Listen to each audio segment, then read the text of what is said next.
So what's interesting is, when I think about entrepreneurship, I think about, certain words that are often thrown around, and anyone that's been in this for even a couple months should be hearing words like, pivot, creativity, figuring out real pain points and stuff like that. And so it it it shouldn't be shocking to people that these are the things that you have to go through, right? And the first thing I said was, constantly go through a bunch of challenges, because these are that's what entrepreneurship is. And Right. someone asked me recently, like, what do you think about all this? And I was like, well, I mean, when I'm thinking about truly like the innovation side of it, or the entrepreneurship side of it, I'm thinking about like, okay, like what are the nastiest scenarios that like someone goes through right now, right? And so many of us that are listening to this are having to stay home more than not.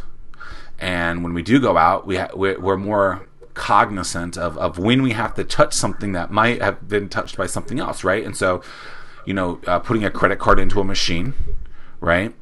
Opening potentially a door, and then signing something, right? And so, are those the next three things that like fully get automated? I think smartphones being, 12, 15 years old, we're getting closer to those things being the payment piece of that. But there's a lot of businesses out there, like from a to-go or a delivery standpoint, that use the phone, that the delivery driver then says, oh, sign this on the phone. Right.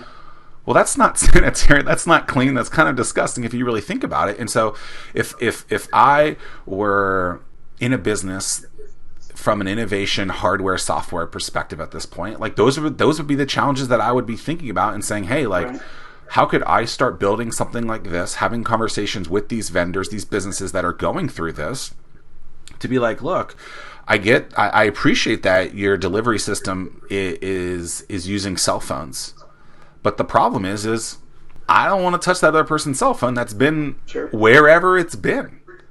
And that's the part that concerns me. I mean, it doesn't necessarily scare me, but it concerns me in the sense of if there's two choices that people have. You can sit on the couch, watch the news, and become really, really depressed. Mm-hmm.